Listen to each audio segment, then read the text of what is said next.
Now, the other day we just had a series of the beginning of Week 13 for the NFL games, guys. We had 4 games. I This know. nigga go. I know one of these people, but first, look, we gonna get to that game. First, we gonna start with Detroit and Green Bay. Did you guys see Green Bay pulling out that game? Because at first, I thought that this was gonna be Detroit's bounce back. They were gonna, Mhm. take off again. I was like, okay, Detroit about to be in the groove. Amon, uh, Amon St. Brown just goes down. Just Yes.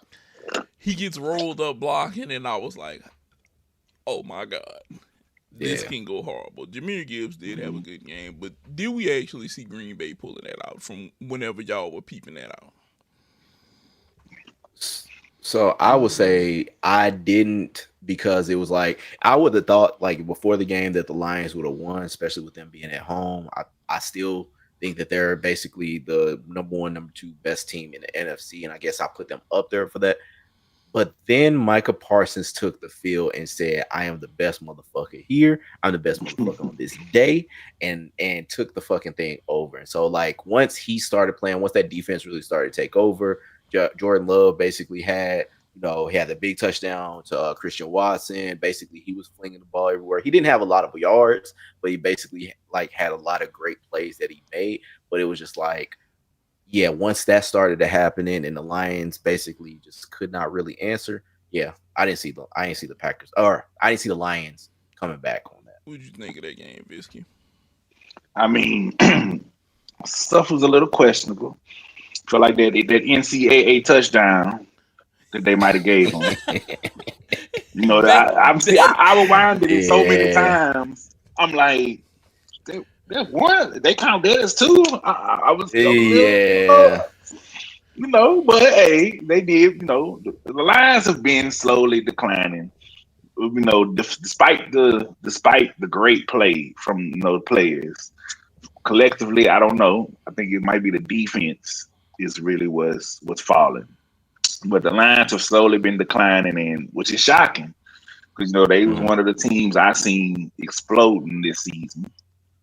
But yeah, like the Packers, they do surprise you. They will surprise you. And like Rob say, with Micah, he came to play. You wouldn't know your fans or what's about it. And when they need to get it done, they'll get it done.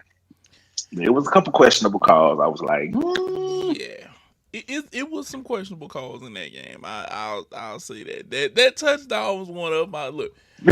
I said if they like it, I love it. like nigga, I guess. Yeah. It's like, I like maybe if I squint my eyes real hard, maybe like, maybe it like look if I like two. really the power of imagination really got to work overtime on this kind of day for this Yeah, kind of shit. but it was like they was playing Madden and they hit the pause button and click NCAA rules for that one yeah, touchdown. just give me this, give me this. But I will say this: Dontavian Wicks, I feel like for the Packers had a standout game, 94 yards, 2 touchdowns, and he had probably the play to end the game where he caught that first down, and that completely took Stafford and them out away from the game, having a chance to make a run. But I'll say this: the Mhm, Lions are hurt. mhm, You have no St. Brown now. You just had your first tight end go down in Laporta. mhm. You still got both of your running backs. Jameson Williams showed you that From the Lou. thank you. He showed you he is very explosive. 7 catches, 144 and a touchdown. But now I feel like it's gonna be the next man up mentality. Yeah, Who at wide receiver is gonna step up and say, "Hey, St. Brown is out 2 weeks. The next 2 weeks, I'ma show up. I'ma be a number two. I'ma help this team win." Because at 7-5, they already have more losses than what they had last year. I want to say they already have more losses. So we yeah. got to see how this is gonna pan out. Now Green Bay, Jordan Love, I look them 4 touchdowns. One of them questionable. It was like a spades hand. You had three in a Four possible right touchdowns. there. It's impossible. Yeah. It was Like yeah, three in a possible, and they gave you that one. But it is what it is. Now, the game that hurt my heart, I'm going to talk about this one right now. Kansas City and Dallas. Jarvis, I'm going to say this. If it wasn't for two goddamn bad pass interferences on McDuffie, we might have saw this go into overtime. Around, I'm gonna give you Cowboys some credit. I'm gonna give them some credit where credit is due. They did come to play. They did see that this thing could get ugly. Even though your quarterback went out there and showed what he does in the playoffs right at the beginning through an interception. Boy, right, he bounced back, baby. He bounced back like a bounce pass. He bounced back. He did bounce back. Y'all got it going. CeeDee Lamb 112 off of 7 reception touchdown. George Pickens 88 yards. He did spread the ball around. That's one thing I always do. Also spread his legs basically to get over a dude. Yeah, which was crazy work. On my side, Rashid Rice showed up. He showed everybody, and he's the number one in Kansas City. I'm still kind of for if they bring back Tyreek Hill. I'm cool with it. I just love to see that speedster receiver trio out there. Travis Kelce said he ain't done yet. Hollywood Brown even got one for Mahomes. But I'll say this. That was a good game down to those two pass interferences. Because I said, if we stop y'all, I said, we either going to get 3 or we going to win. And I know you were like, please, Lord, don't let I was like, just get a first down so we can move. Like, don't put Patty back on the field. You can't put him back on the field. I'll say this. My boy Patrick Mahomes was cooking most of the game. He was showing you why he's been an MVP. He was showing you what he does best. That was just, at the end, it came down to defensive errors. I'm cool with it. Even though I don't care for the Cowboys fans. Let me be clear. It's a bunch of y'all out there yelling at us y'all year every year. Look, y'all 6-5-1, we 6-6. I know one thing. If we run the table on this backside, it's gonna be some trouble when I get to the playoffs. I know that much. Cause I feel kind of good about the backside run that we got right now. I got Texans, Chargers, Tennessee, Broncos, Raiders. I feel like I can do something. In them last year, I feel like I could do so. What you gotta say, Rob? What you gotta say? No. I give the floor to the Cowboys fan. Go ahead, Jarvis. What you gotta say? All right, now. A couple weeks ago, I had accepted the season, and I was like, you know what? We just gonna play spoiler. We just gonna mess up everybody else's season. On the back end.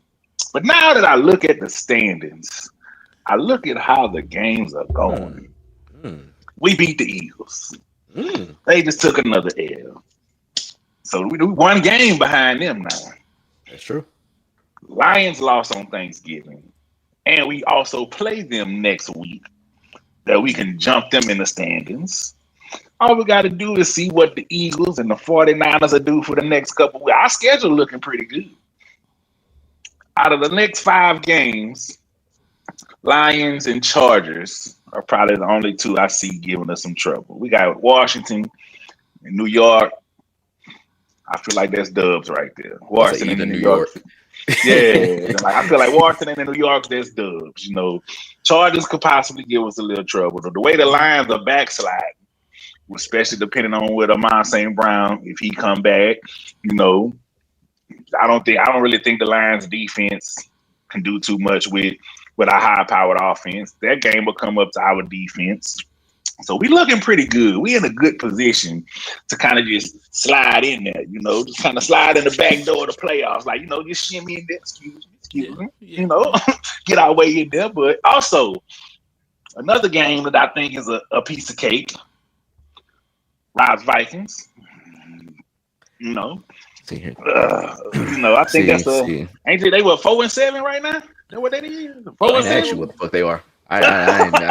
Look, I gave the floor to you. I basically was like, you know what? He happy. He having a good little time. And then I catch a fucking stray. It's like throw it in there. You didn't. Just like your fucking pumpkin pie advocacy, it could go to hell. Depending on who they got at quarterback, shit. And that is might have to slide in. We about to talk about. We're gonna talk about that. There's a reason why this motherfucker's behind me. But I feel like that's easy game. It wasn't no disrespect, but y'all had us here. It was. That Taking might this. be a good year. So these last five, I could see us possibly going 5-0 or 4-1, depending. Depends on if the Eagles backslide some more, and it depends on if the 49ers keep backslide. So we'll see. I ain't gonna say it's our year, but that back door look like it's cracked open, and we about to sneak in like the old school movie theater. Yeah, it might happen. But I'll say this: that tie may come back to haunt y'all. Mm-hmm. That tie It bothers may me. because look, I'll say this: I got the Texans, the Chargers, which the Chargers might be an issue, but I think that we can handle them. Tennessee, I'm sorry, Tennessee. I look. Cam Ward, them failing you is a whole nother thing. And the Broncos. I think the Broncos might crumble at the end. And then we do have the Raiders. The Raiders would be the I think last the game. Broncos to me is y'all toughest matchup with that defense. Yeah. Yeah, Yeah. yeah. Especially That, past our 10 coming back. yeah. Mm-hmm. That's probably gonna be our toughest one. Now, Cincinnati, Baltimore. Now Oof. tell me this. I Woo. want honest answers right now. I want honest answers. Did we think Cincinnati was gonna be Baltimore going into this game? Sir, my Hell blackness will not allow me to answer the question. Nah, no. nah. Look, that was a fucking beat 'em down from the start, sun up to sundown ass whooping. Joe Burrow, it's something about that nigga. Like, I don't know what he got. And first of all, go Tigers. I don't know what is about that nigga in Baltimore. It's just like any fucking time he goes against it, it's like, I'm gonna show the fuck off and y'all ain't gonna do a fucking thing about it. Even though sometimes Baltimore does win those games. But it's just like, it's something about that nigga. It's like, and I mean, granted, it didn't help that fucking everybody on the Ravens, to include Lamar, basically could not keep a hand on the fucking ball from sun up to sundown. It was just like, oh my God, just over and over. They made the fucking Bengals defense look like fucking 85 Bears. It was so goddamn bad. So bad. I'll say this. I don't know if this was a flash in the pan for their defense. I did not have Baltimore losing like this to them. I thought if anything, if the Bengals beat them, this was gonna be similar to that match that they had last year. It was gonna be like a 40-something point game on both sides or high 30s. And somebody was gonna like field goal it out, or it was gonna be an Mhm. interception and a field goal or a touchdown, something happened. I did not see Joe Burrow saying, you know what? Yes, Thanksgiving, and I'm about to be thankful for me putting my foot in y'all ass all game. I mean, just Mm. and that's what it was. And I look, he came back off the toe injury. He said, "What toe?" Mhm. He said, "What toe? This toe don't bother me." Look, Lamar got sacked 3 times. They quit running Derrick Henry whenever they went down because they were trying to throw the ball to catch up. He did catch it. Derrick Henry did catch one pass, which was somewhat out of character for him. He caught a pass, ran 44 yards. Mhm. This game was not. I don't think this was how this was supposed to play out. Like, not even. This isn't what Baltimore wanted to see. Because Cincinnati, Joe Burrow had already said he feels like if I went out, I'm in the same position I was in last year, and I almost made it last year. So it's never too late to make a run. That's a dangerous man right there. That's a dangerous man. And as much as this is gonna pain me to say this, but Lamar, them 2 MVP seasons, their body's breaking down. It's something. It's It has to something. be. It It's has to it's got be. it.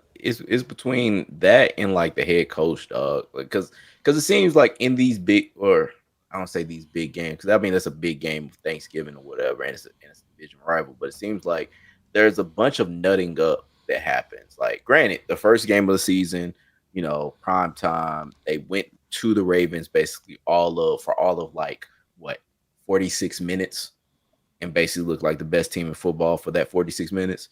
But it seems like in these other games, it seems like they just can't keep it consistent. Like, they can't keep their greatness consistently.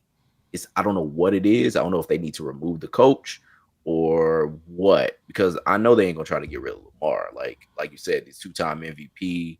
Like he should have won it. There's other years he should have won it, like or could have won it. Like I, they got to do something though, because this seems like it's a constant.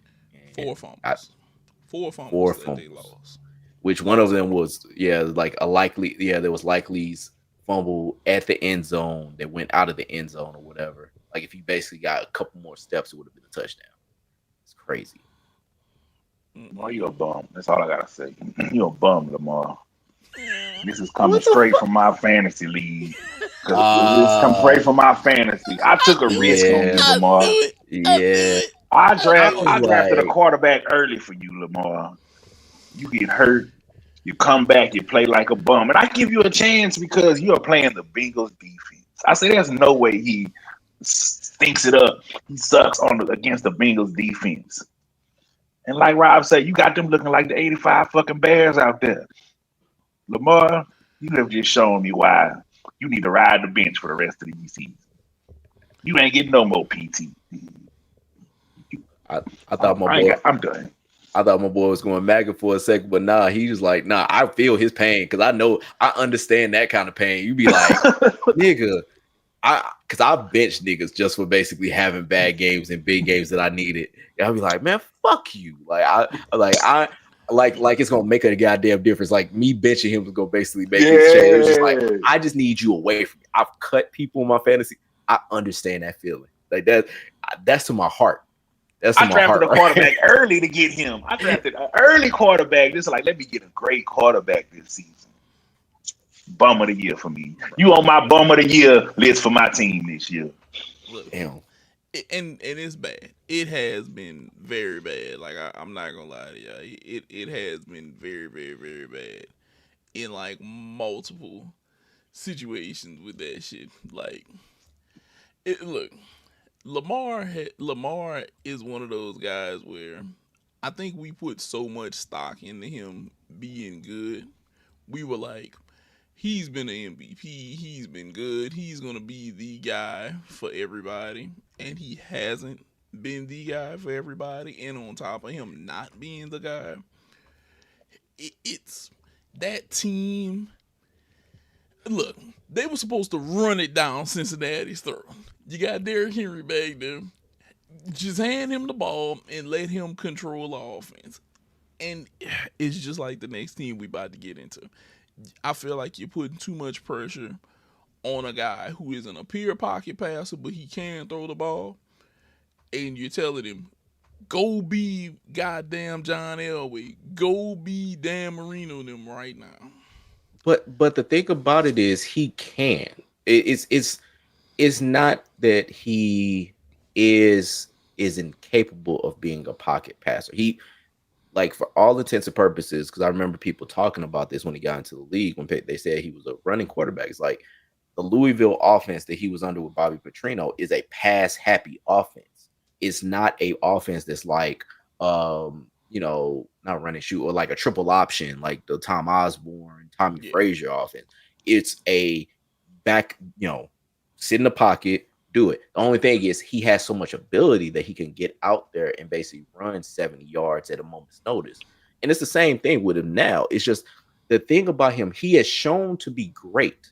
Because like last year, I was thinking about like, man, I had to look up his stats. He was the all pro #1 quarterback last year, which usually that goes to the MVP, but for some reason it didn't, whatever. But he is shown to be one of the best quarterback in the league.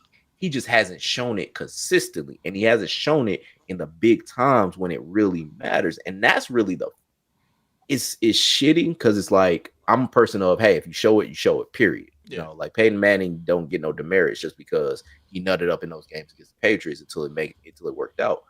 It's still basically you have to show it, and he has. It's for some reason when it really gets down to it, his floor and like how bad he can get gets so goddamn low that it's not like okay, well he just threw 200 yards and 2 interceptions. It's like no, he throws for 80 something yards and 4 interceptions, and it's just like that's what the great quarterbacks don't do, and that's the bad part about it. He's just so confounded, like it's crazy. Man, and it's crazy. But We got one more game to talk about. Now Hmm. this game confused me in a way. That confused them. Yeah, because Used me. this isn't something that you see too regular. It's He's right not the though. fact that Chicago beat Philly. It's the Hmm. fact that you had two running backs run 125 yards and 130 yards. Who? Each score a touchdown. And your quarterback throw for 154 yards. And he has a touchdown and an interception. And we're saying the Chicago Bears are 9-3. Hold on, let me get a little bit of water because that don't taste right. The Chicago Bears are 9-3. That shit still don't taste right, but nonetheless, they are 9-3 right now.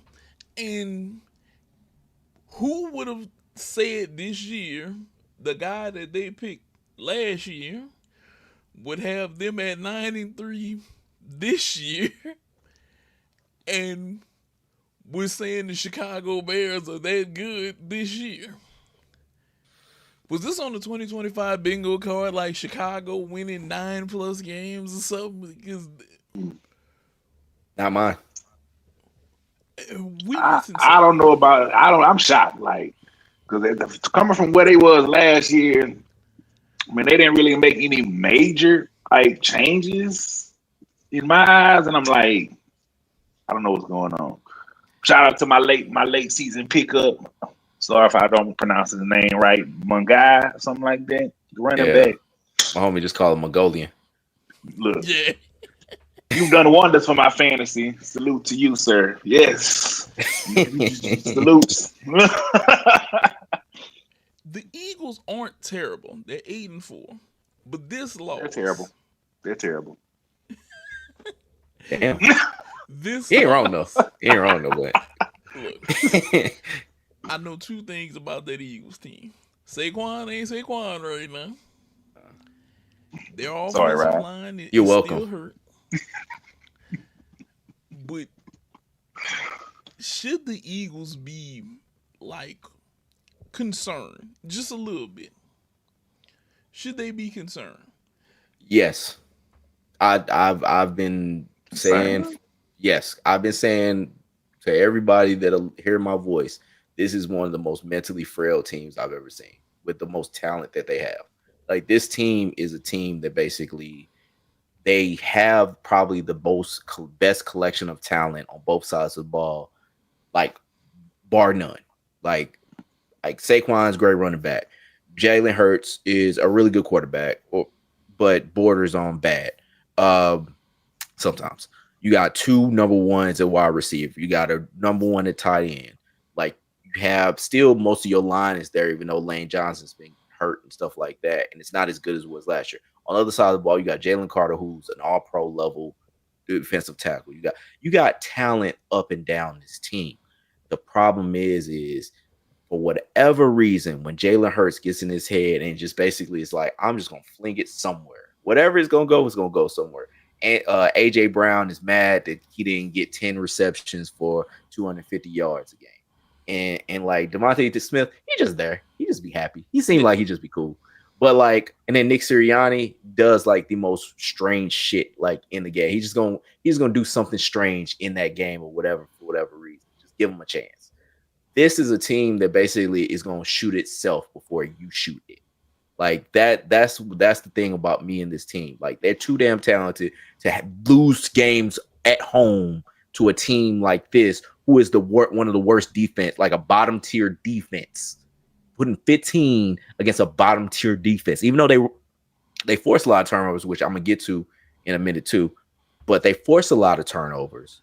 But they're like I want to say they're like 20th or 20th and below in like yards and like scoring. Like this is a bad defense. They just get a lot of opportunities or they get a lot of takeaways.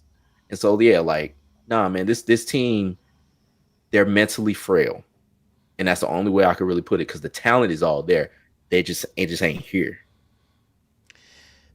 The Eagles are look. I can't lie to you. The Eagles are looking bad. The Eagles are looking really bad, and they could be one of those teams that in the next few weeks possibly fall from grace because Yes. they're 8-4 right now. But they got the Chargers. They have two gimmies, but they have three. Well, they have two gimmies, three really. They have the Commanders twice, and they have the Raiders. I just feel like they're playing the Chargers. This could be a loss. Mhm. This could be a loss coming up. And then they gotta play the Bills. That could be a loss. Mhm. If they lose those two and then by God, some way they lose one to the Commanders or maybe even lose to the Raiders, this could be horrible for them. This could be a horrible finish for them. And then we're gonna look at the Eagles and say, damn, that y'all went from Super Bowl to just falling off just immediately. But I remember saying at the beginning of the year, they couldn't pay everybody. Injuries always play. It looks like anytime you can't pay everybody, injuries start to play a huge factor in this. Mhm.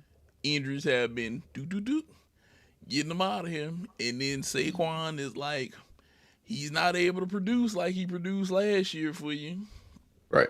and now you have to have Jalen Hurts throw the ball.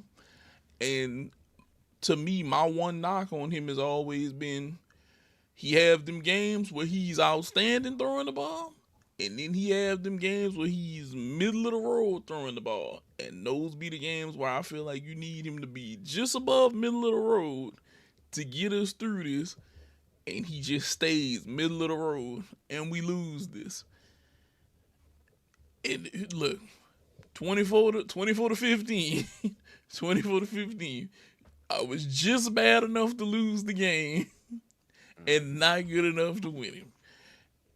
AJ Brown did what he does. He had like 132 yards, something like that, 10 receptions, couple touchdowns. He was the only touchdowns. I do feel what you say about Devontae Smith. I feel like he's just happy to be there. He just feels He's like, he's like, like I'm here. I get checks. I get yards. I'm just good. Chilling. He don't make no noise until he touch the field and they call his name and he catch a pass, and then you don't hear from him the other 6 days out of the week. He says nothing. Couldn't even couldn't even think of his voice. And now that you said, I can't even think of his voice. I've heard AJ Brown and all of the rest of them. I'm like, Devontae Smith never speaks. Always open. He just, he just go play football. He go back home. It's like, oh, I'm Like, here. yeah, he'd be like, "What happened today?" I don't know. Shit. Be like, I'm here, bro. I'm here. Just if you don't see me, you ain't gonna throw it to me. I'm Right. not tripping. I'm gonna get my check. And that's crazy. That's crazy that you say that. We think about that. Now,